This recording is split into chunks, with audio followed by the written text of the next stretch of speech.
is Deserted Lies the City, and I'm Sunyi Dean, and I was just going to read the very first introduction because I think that makes the most sense and is in context.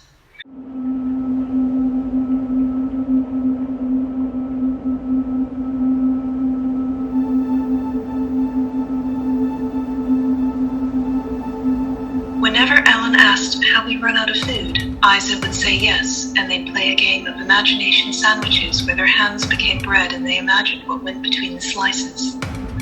When he asked how far do we have to walk, she would tell him in miles, yards, and finely feet so he could count their steps across the wastelands. She never hid the truth from her son. That night, as they watched New Nazareth burn from their little bridge over the mountains, Ellen asked, "Did I do that?" Isa nodded behind her veil. "Yes, you did." His hand, small and dusty, found hers. "Will everybody die?"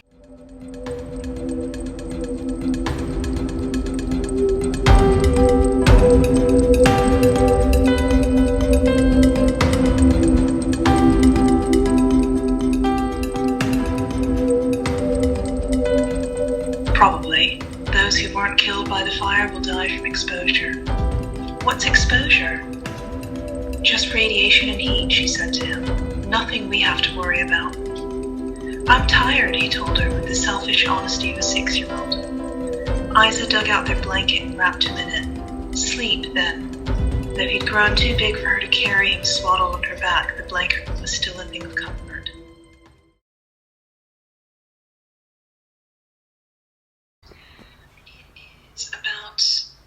It's a post-apocalyptic story about a woman and her son who has very dangerous, uncontrollable powers. And they're basically searching for a safe place for him to grow up and have friends. But they continue to struggle with this because everywhere they go, Ellen causes destruction. And it's meant to be a very uncomfortable story in some ways because the characters are relatable, but they're also not really very good people and they are very destructive.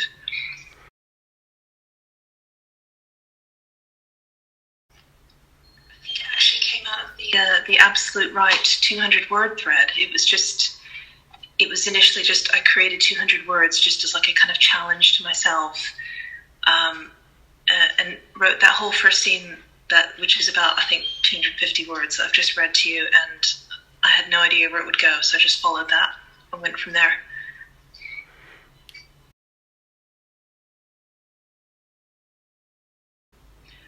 Probably a couple of months. I'm very slow with short stories.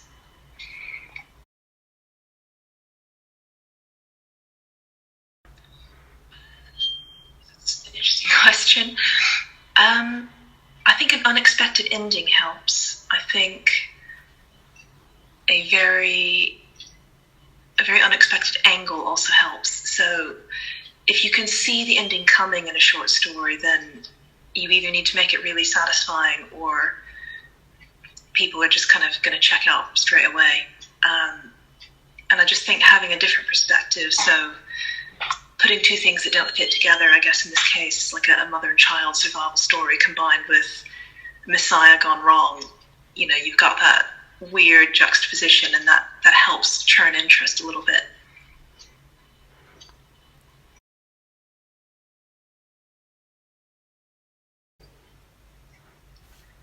Just to read, I think. Someone told me, it might have even been you, to try the short story diet a long time ago, where you spend a month reading short stories and reading a lot of the pro-paying markets because they all have their own feel. And I think that is good advice and it works.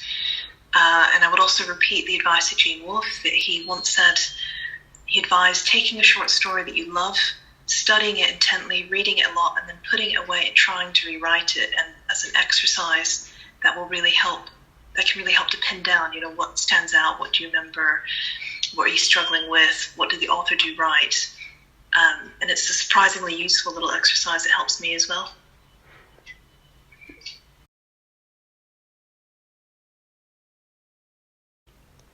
This one, this is the first one I wrote, and it got into a pro-paying market, and I hardly write any, so it did collect a lot of rejections because it's quite long. And it's a bit rough around the edges, I think, in some places, but actually I reused the themes for it in a book much later on down the line.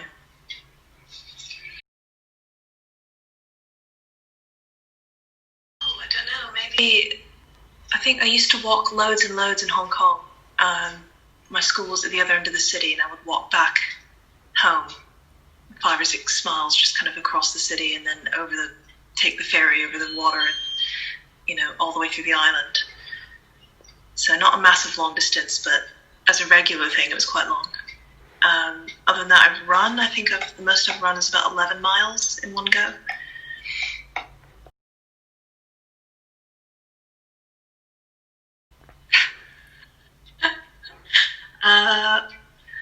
That's going to be probably 3 or 4 years.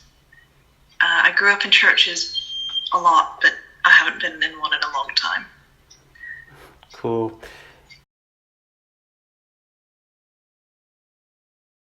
Terminator, probably, if he counts.